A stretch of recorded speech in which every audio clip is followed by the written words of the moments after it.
Welcome to today's podcast. I'm super excited because I get to interview not only a mentor and a leader in my life, but a really dear friend, Sarah VanderWood, the founder of VanderWood Leadership Group, a leadership coach, a consultant, and an amazing woman whose faith and courage has shaped her path in incredible ways. Sarah and I actually used to work together years ago when I was a brand new leader.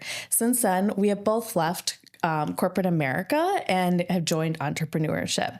However, she was instrumental in my development. But today, we get to hear all about her story, her transition, the moment she knew it was time to leave, the faith that guided her, and what it really means to put yourself first. Thank you so much for being here today, Sarah. Oh, well, thank you for being here, Julie. I am just so excited to have you interviewing me today. And it's been so amazing to watch you on your journey as well as a woman entrepreneur, and you've grown in your business. I just hope someday to be as successful as you have been in your journey. Girl, you were so around the corner. I can feel it. Oh. But let's start at the beginning. Before the transition, before the calling, what stands out to you most about the leader that you were becoming? Yeah. So, really starting back. So I started when I was 15 years old, when my first job with the Target Corporation. And even then, back in the beginning, I was identified as an early leader. So my leaders back then identified me as a team trainer, as a team leader. So I was always put in those leadership roles, and I thrived in them. I loved them. As soon as they identified it, I didn't even see it in myself, but they saw it in me and they asked me to go into those roles. And then I went into college. And I was expecting to be more in an individual contributor role. So I was expecting to go into social work. I was looking to do something that was more just central individual contributor, like I said. And my leader at the time was like, nope, we think you should go into an executive manager role. We feel like you need to be more in a leadership role. And so I decided to do that. Fast forward, 22 years in the Target Corporation, a store director. And in that role, I just thrived leading people and leading cultures. And one of the things that I loved was leading leaders fresh out of college or new leaders that were just helping them find their purpose and their passion and really growing them into something that they could be and that they didn't necessarily know that they could be. And it was something that I was just so passionate about. And then I decided to leave Target after a really great career and everything that corporation really helped me grow into being the leader that I was. And I decided to jump into healthcare. And it was pretty crazy to drop out of retail into healthcare. And people are like, that's crazy to jump into a different industry. But I was able to take what I knew from my leadership, build the culture and the people, and take all of that with me and do the same thing there and grow that same operational processes using the team, using the cultures, and using all of that I built before. And that constant thread is that leadership that I just love. And I feel like that's that gift that I was given that I necessarily didn't even know I had when I was 15, that other leaders saw in me that I've been able to give. Speaking from firsthand experience, I would not be here today without you and your leadership. Very early on in my career, we had a couple conversations, very difficult conversations that you didn't know if I was going to make it. And I didn't know if I was going to make it. I thought, this is the end of the road. But through those coaching conversations, you shifted my mindset in such a way that I grew into a leader I didn't even know I could be. And you helped me develop and grow and thrive. So you absolutely have a natural ability. Anyone that knows you would completely believe this. But there was an internal shift. And at what point did you decide that corporate America wasn't really aligning anymore? Yeah. And it was an interesting shift for me. And it really, as I started to have that shift, it wasn't about the leadership, right? It wasn't about the leadership of the people. It wasn't about that piece of it as I started to make this shift. And this is something that just happened really recently for me. I loved the people that I led. And that was one of the hardest decisions when I did finally decide to leave. But I was really struggling with the almost, I think my purpose, right? I was really struggling with my mental health. I was struggling emotionally. I was going home empty. I was going home. I wasn't able to provide for my boys and my husband the way that I wanted to. My family is so important to me. Yeah. Work-life balance is something that I really push with my team. Like I preach it all the time. I mean, and you probably heard me say it. It's just something that it's important to me as a working mom. Yeah. And so I felt like I wasn't able to provide that. And I was really struggling. I would go home in tears. I just felt like there was something that I wasn't giving anymore. And I said, something's got to give. And I didn't know what it was. There was just constant pit in just my stomach. And I said, this isn't for me anymore. And I didn't know why. And I am a lifelong person. Like I just said, I worked for Target Corporation for 22 years. In this world where people are changing careers all the time, 22 years at Target. My last healthcare career was 7 years.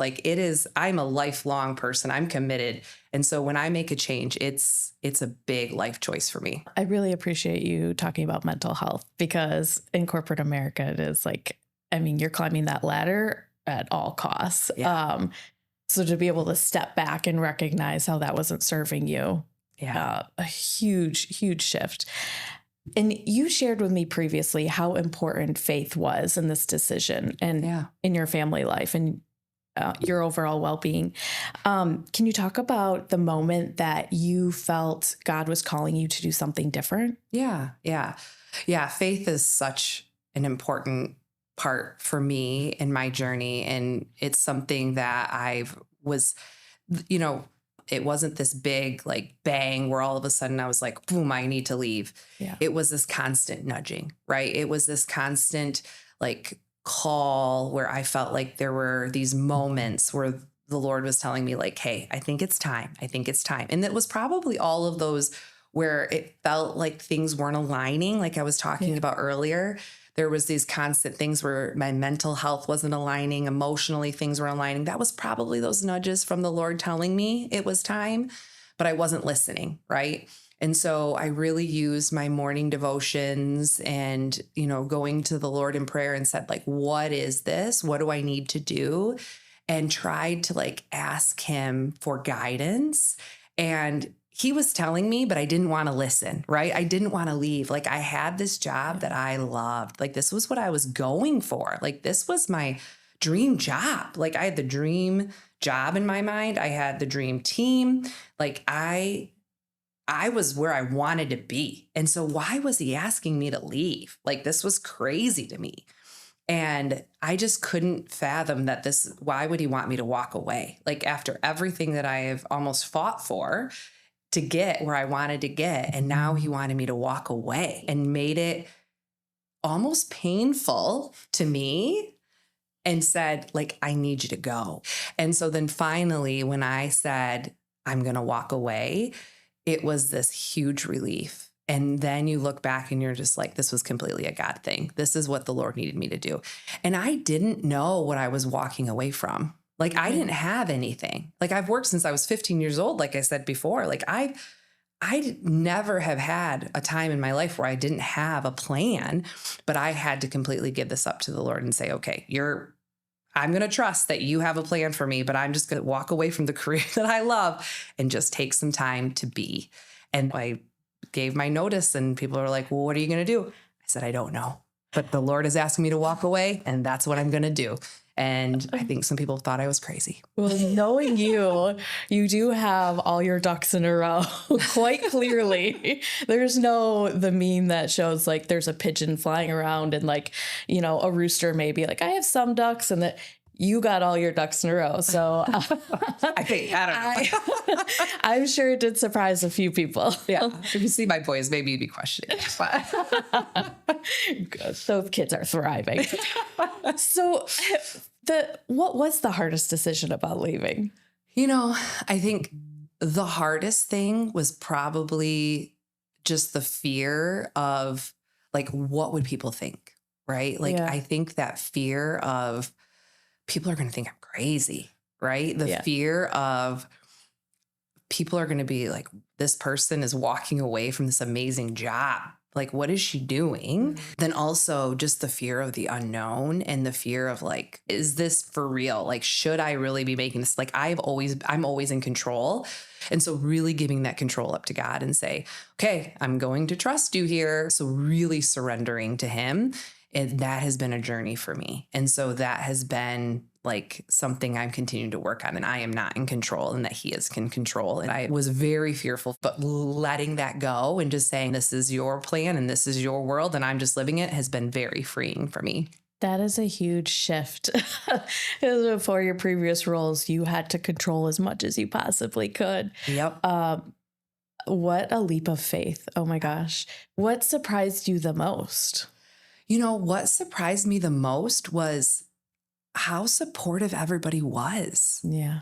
Like when I finally announced it publicly, so obviously my family and close friends knew, but when I finally announced it publicly, like on LinkedIn and, you know, social media, like the outpouring of support that I got was so amazing. And it was like, why didn't I do this sooner? Like it was crazy, right? And it was like, that was reassuring to me. And it was one of those things where it was like, okay, this is where, again, a God thing, the support you get, where this is part of his plan and you just need to let it go and let him, he will provide and he will give you the support you need and the people around you and just other women leaders and other women entrepreneurs that come around you. And it was amazing to me, that support and love that I got. You have a lot of genuine connections in your life. Yeah. And I know as I've followed you throughout the years and you followed me, even though we're in completely different paths, like people who know you, like care about you. And that is the surprising part. I feel like I didn't tell anyone when I was planning on leaving, and just to not get too much noise in my head. But once I did tell, you know, people close to me, I was like, oh, okay, they really do care about me and they just want what's best for me. So anything comes from a place of love. Yeah. I totally get the fear. Yeah. I live in it still.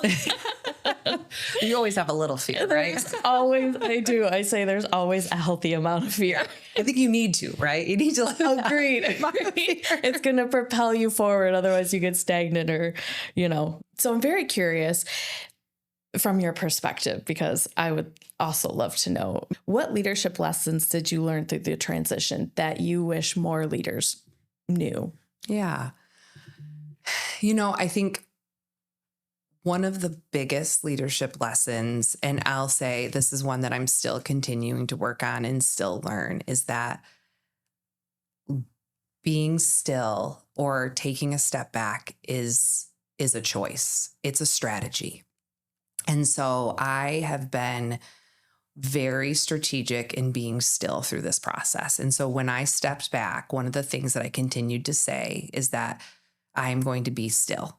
And so I have a tattoo that I got during this journey. Oh, you branded it. I branded it because I am that committed to it. Be still and know that it is okay to be quiet and to just know and to pause and to really think through what is your next step and where are you going, and to really know that like you don't have to have it all figured out, and he will provide, he will have the answers, and you don't need to have all the answers. Right. And so like, I think in corporate America, we're always moving 100 miles a minute and we think we have to have the next answer. We have to go, but slow down. Like it's a choice. It's a strategy, like slow down to go fast. And I think learning that and being okay with that, you can learn and it'll pay dividends in the end. And so that's just huge.